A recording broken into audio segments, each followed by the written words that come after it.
Of rapper Julio Foolio, the judge who oversaw the trial of Alicia Andrews, the woman convicted in his death, has been removed from the case. Yeah, the state Supreme Court stepped in after concerns were raised about the judge's conduct during and after that trial. Julio's female killer has now won her appeal and walked away from the Julio murder case, a result that few people believed was even possible.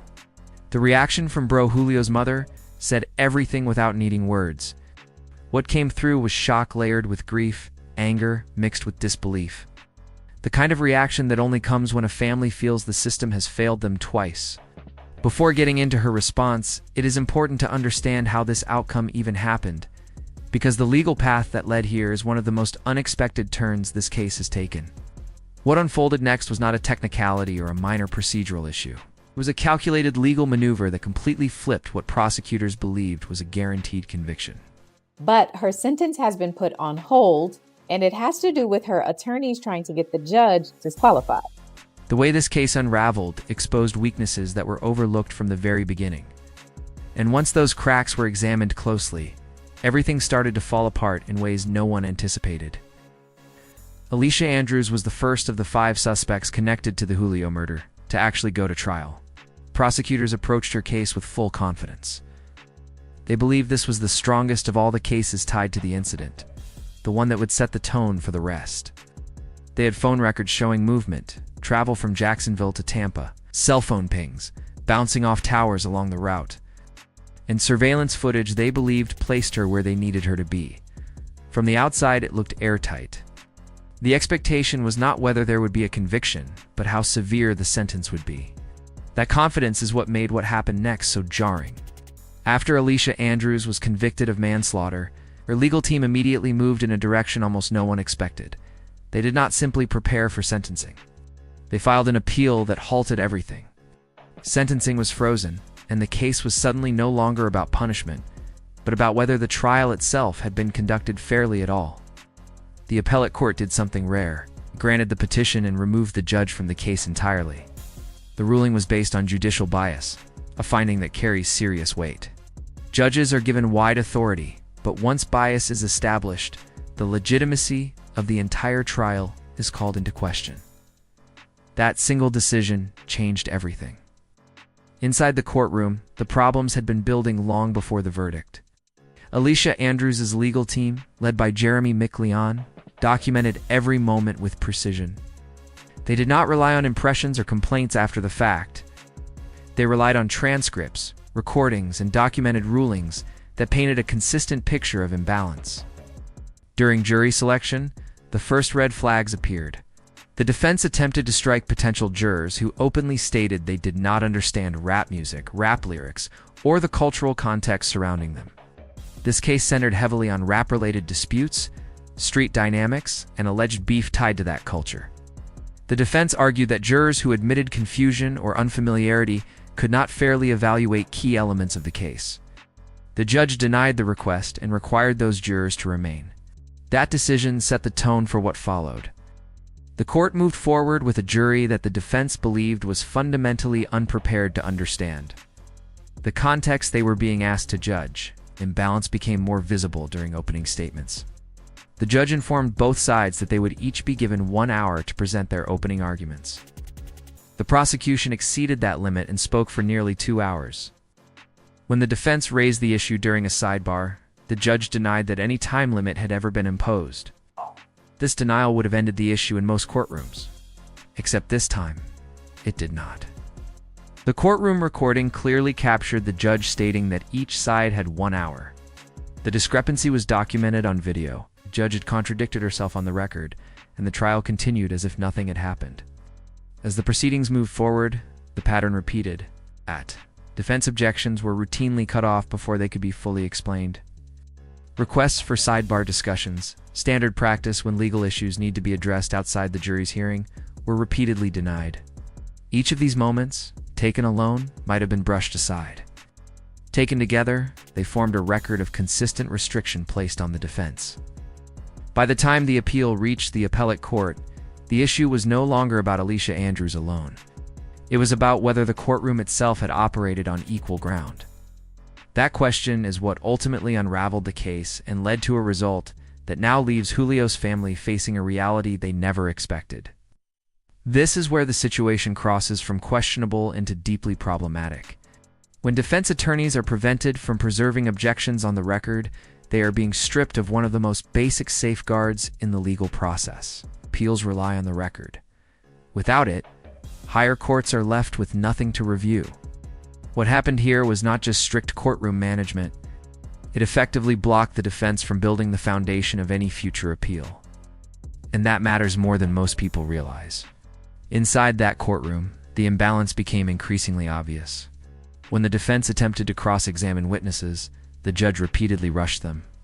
At multiple points, the defense was instructed to move faster, to shorten questioning, and even to fast-forward through video evidence they believed was critical for the jury to see in full. This was evidence they argued went directly to intent, timing, and context. Yet they were told there was no time. At the same time, the prosecution was given 6 full days to present its case. 6 days to walk the jury through their narrative without interruption. The defense, by contrast, was pressured to compress their entire presentation. That disparity alone raised serious concerns, because trials are not supposed to be measured by speed, but by fairness. What ultimately carried the most weight on appeal was how the judge handled time expectations in front of the jury. On multiple occasions, she told jurors that the case would be in their hands by the end of the week. She assured them they would be deliberating by Friday. Those statements were made before the defense had finished calling its witnesses. The message was clear. Even if unspoken, there was a deadline, and the defense was expected to meet it. That kind of pressure changes the dynamics of a trial. When jurors are told repeatedly that deliberations are imminent, it creates urgency where none should exist. For the defense, it forced strategic decisions under artificial time constraints. Alicia Andrews was facing up to 15 years in prison, yet the court appeared focused on clearing the jury's schedule rather than ensuring a complete presentation of the defense. Her attorneys documented at least 14 separate instances of what they argued was judicial bias. In their appeal, they pointed to a recurring pattern where the prosecution was allowed to frame and reframe the defense's arguments inaccurately. This tactic, often described as a straw man approach, involves distorting the opposing side's position so it can be more easily dismantled. According to the defense, the judge repeatedly allowed this to happen without correction, reinforcing the prosecution's narrative while limiting the defense's ability to respond. Understanding Alicia Andrews' alleged role is critical to seeing why these procedural issues mattered so much. Prosecutors portrayed her as a key facilitator, not the shooter, but the organizer. They argued she acted as a lookout and coordinator, tracking Julio's movements and relaying that information in real time.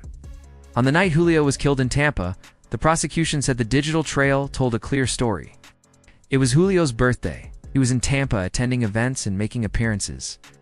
Alicia Andrews and her boyfriend, Isaiah Chance, also known as Guttersy, traveled from Jacksonville to Tampa that same night. Prosecutors argued this was not coincidental. According to phone records, Alicia's device moved across Tampa in patterns that mirrored Julio's locations. Surveillance footage showed Alicia and Chance sitting in a parking lot outside a club where Julio was appearing. They did not go inside. They waited. During that time, the prosecution claimed Alicia was sending messages to the shooters, providing updates on Julio's movements and location. The messages, according to investigators, indicated real-time coordination. Later that night, around 4:30 in the morning, Julio left his final appearance and went to a hotel near the University of South Florida to rest. Shortly after, Alicia Andrews and Isaiah Chance arrived at the same hotel. Phone records showed messages being sent again, alerting the shooters that Julio was there. Surveillance footage captured Alicia and Chance leaving the area. Soon after, the shooters arrived. Moments later, Julio was shot while sitting in his car. This sequence of events formed the backbone of the prosecution's case. It was detailed, data-driven, and persuasive on its surface. But the appeal was not about whether the evidence existed. It was about whether the defense was given a fair and equal opportunity to challenge how that evidence was presented, interpreted, and understood by the jury. The shooting itself was extreme. Julio's car was hit repeatedly, round after round, tearing through the vehicle in a way that left no room for doubt about the intent behind it. Investigators later described the damage as overwhelming, the kind of attack that ends a life in seconds. What followed only added to the weight of the case. After the murder, Alicia Andrews had rented an Airbnb for the trip. According to the prosecution, the three shooters came to that Airbnb with their firearms, and Alicia was inside the house with them. There was no immediate attempt to separate herself from what had just happened. The next day, all of them drove back to Jacksonville together, moving as if nothing extraordinary had occurred. For prosecutors, this behavior was central to their argument that Alicia was not an unaware bystander, but someone who remained aligned with the group even after the killing. Alicia's defense centered on a very different narrative. She claimed she did not know a murder was going to take place. According to her, the trip to Tampa was a vacation with her boyfriend, Isaiah Chance, and she became entangled in something she did not fully understand. Her attorneys attempted to introduce evidence suggesting that Chance was abusive, that he controlled her movements, and at times forced her to hand over her phone. The goal was to show fear, pressure, and coercion, rather than intent. The judge rejected that line of argument. She ruled that domestic abuse could not serve as a legal defense for participation in a homicide. On that point, the ruling itself was not unusual. Fear, or an unhealthy relationship, does not excuse assisting in the planning or execution of a killing. The law draws a clear line there. Where the case became more complex was in determining what Alicia Andrews actually believed was going to happen. There is a significant legal difference between knowingly assisting in a planned murder and believing a confrontation would stop short of lethal violence. That distinction separates first-degree murder from manslaughter.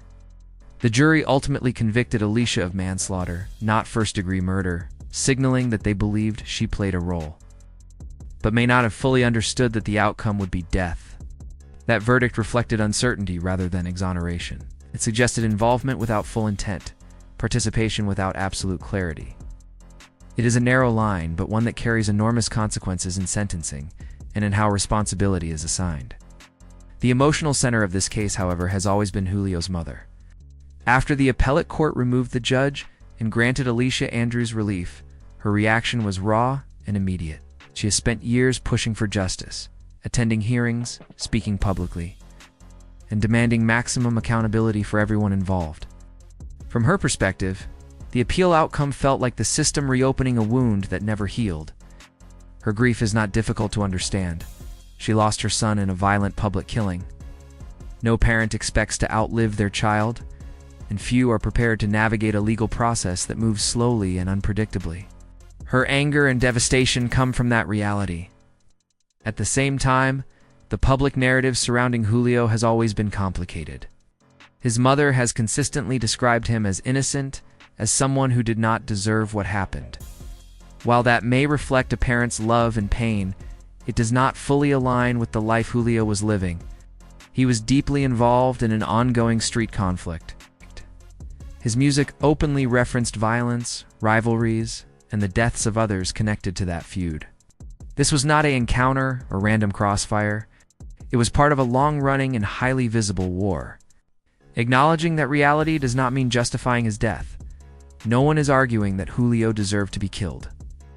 It means recognizing that the environment he operated in was already saturated with retaliation and escalation. The violence did not come out of nowhere. It followed patterns that had been building for years, reinforced by public statements, music, and real-world actions tied to the conflict. This tension between personal loss and public reality sits at the heart of the case. Julio's mother is fighting for justice as she understands it, while the legal system is forced to parse intent, procedure, and fairness. Alicia Andrews' appeal did not declare her innocent. It declared that the trial itself was flawed. That distinction is painful for victims' families, but it is fundamental to how the justice system operates. From the outside, the intensity of Julio's mother's fight for justice has raised difficult questions. Her pain is real, but the contrast is impossible to ignore. She is demanding accountability now, after her own loss. While her son was actively involved in a cycle that caused grief to other families long before this case ever reached a courtroom, the same violence she now condemns was being normalized, mocked, amplified through music and public behavior while it was happening to others.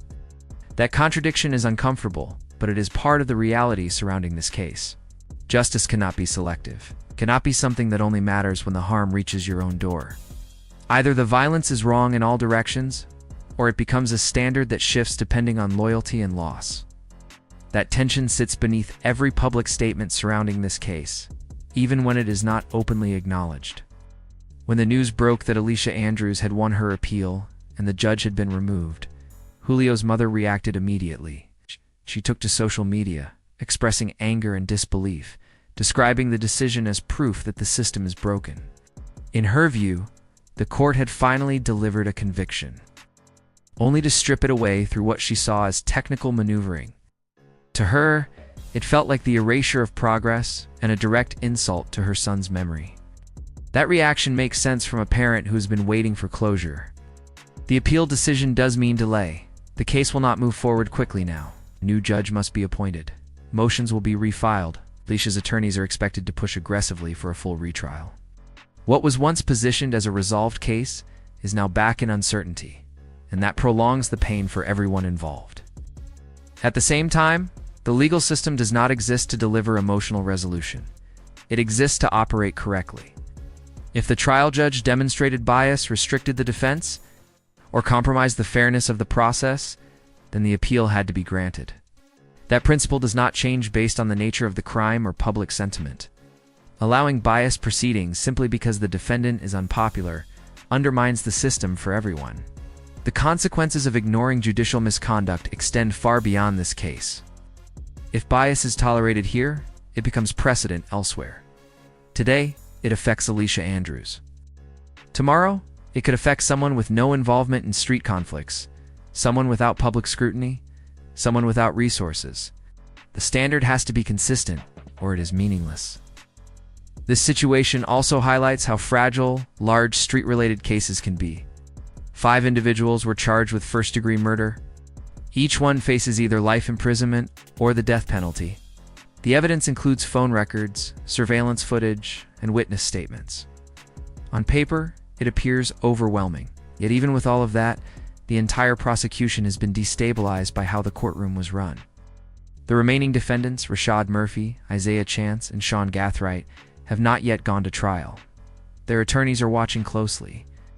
Everything that happened in Alicia Andrews' case is now a reference point. The same judge, the same patterns, the same rulings are being examined. Any indication of repeated bias or procedural imbalance could be used to challenge the integrity of their future trials as well. This is how cases unravel. It's not because the evidence disappears, but because the process becomes indefensible. A courtroom that appears rushed, uneven, or outcome-driven creates vulnerabilities that defense attorneys are trained to exploit. The focus on securing a conviction at all costs often produces the opposite result. Now, the path forward is uncertain. A new judge will be assigned. Alicia Andrews' legal team is pressing for a full retrial, and there is a strong possibility they will succeed. If that happens, prosecutors will have to start over. The same evidence will be reintroduced. The same witnesses will be called. The entire narrative will be reconstructed from the beginning, under a new set of judicial eyes. Whether the outcome changes remains unknown. What is clear is that the opportunity for finality has been lost, not because of a lack of evidence, but because the foundation of the original trial could not withstand scrutiny. What makes this situation even more difficult to process is the timeline. Alicia Andrews has already been in custody for more than a year and a half. She was arrested in July of 2024, and now it is 2026. That time matters. If a new trial is granted and she is acquitted, or if prosecutors decide to resolve the case through a plea agreement that accounts for time already served, she could realistically walk free. That outcome would place her back in the community despite her alleged involvement in one of the most high-profile murders in Jacksonville's recent history. That possibility alone has intensified public reaction. Some legal observers believe prosecutors may offer a reduced plea, potentially in the range of several years, owning that time served and standard credits could significantly shorten what remains. Under that scenario, she could be released within a relatively short window. Others believe the state will take the opposite approach, doubling down and attempting to pursue a first-degree murder conviction in a new trial determined to correct what they view as a procedural failure rather than a flaw in the evidence. At this stage, nothing is certain.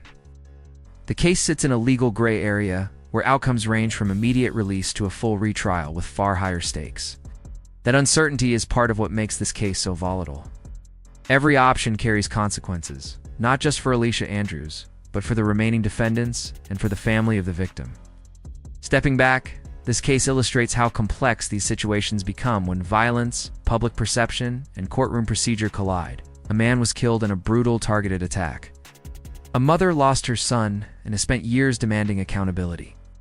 Multiple defendants are facing the possibility of life sentences or worse. At the same time, the legal system is being forced to confront whether it upheld its own standards while pursuing justice. Julio's mother's pain is undeniable. Losing a child under these circumstances leaves scars that never fully heal. At the same time, it is impossible to separate this case from the reality of the lifestyle that surrounded it. Julio was deeply embedded in a cycle of retaliation, public provocation, and ongoing conflict. Recognizing that context does not excuse his death, but it does explain why the violence reached him in the way that it did. The justice system exists precisely to rise above that environment. It is meant to replace street logic with process, evidence, and restraint. That only works if every defendant, regardless of how serious the accusations are, is given a fair trial. When that standard is compromised, convictions become unstable, no matter how strong the evidence may appear. The evidence against Alicia Andrews suggests involvement, suggests coordination and proximity to the events that led to Julio's death. But if the court failed to remain neutral, if the defense was restricted in ways that affected the outcome, then the conviction cannot stand.